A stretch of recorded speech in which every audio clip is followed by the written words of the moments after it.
araw mga ka-leaders, no? So gusto ko lang i-share sa inyo na ngayong darating na Biyernes ay 1 year anniversary na pala ng aming Young Professional Gathering, na kung saan ay gusto ko lang ipakita sa inyo na ating muling balik tanawin yung aming mga setup noon nung kami ay nagsisimula pa lang sa Young Professional.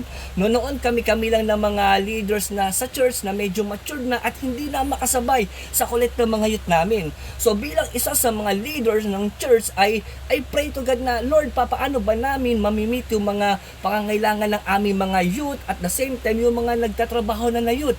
Kaya nagbigay yung Lord ng wisdom na dapat ibang atake naman yung gagawin namin kapag college student na yung tao at the same time is young professional na. At doon nga po nabuo yung Young Professional Gathering. Noon more on table talk lang kami sa loob ng church, nag-aambagan sa mga food, di ba, hanggang sa nag-level up. So lumabas na kami sa resto at nag-guest na rin kami ng mga iba't ibang speaker galing sa iba't ibang church na malapit sa puso namin. Hanggang sa dumarami yung binibigay ng numbers ng Lord, and the rest is history. So masasabi kong napaka-successful ng Young Professional Gathering namin sa tulong ng Lord, dahil magaganda yung feedback na mga galing doon sa umaaten sa aming Young Professional na invite ng mga ka-leaders natin. So andun nga yung mga sinasabi nila na na-relax sila sa music, sa kwentuhan, sa kainan, at syempre yung sa Word of God na binibigay ng ating speaker.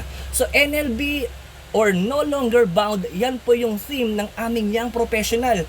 So dahil naniniwala kami na kapag ikaw ay nasa Lord, you are no longer bound dahil malaya ka. Shout out nga pala sa mga college student and young professionals around Marikina area. Invited po kayo lagi sa Young Professional Gathering namin every third week of the month sa aming church. Masaya kami na makasama kayo. So kung gusto nyo pong umaten at matunghayan yung goodness ng Lord, mag-PM lang po kayo sa amin at masaya kami na makasama kayo.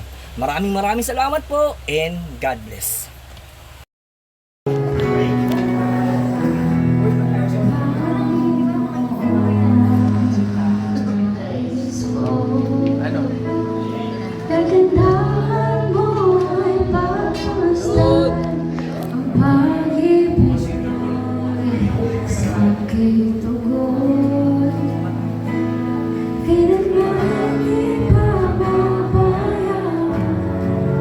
Si Giancarlo Aldana, nakatira na po dito sa Manila. Salamat. Pero meron na rin ito sa akin. Aliatashi, ma'am, baka may take away ka raw na gusto mo share sa tawag isa ngayong gabi. Bawal ng kodi ko. Bawal po kodi ko. Pas mamaya po, may nag-request po ang tawag ko ay sa harapan. Ayan, bago po yung lahat, gusto ko po magpasalamat sa pag-iimbita rin po sa amin. Ayun po, ako po si Atasha Sor, SK Chairperson of Barangay Marikina Heights, and dito ko po si Tito G.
Jesus Christ is really gracious and merciful God unto us. He let things for us to experience and let us experience things for us to grow.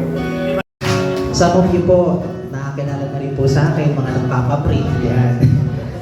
may printing shop po kami. Noon, may sarado na eh. Okay. So, Tapos, dito po kasi iba. Ayan, si Kuya Sky. Ayan. Say hi naman siya. Ayan.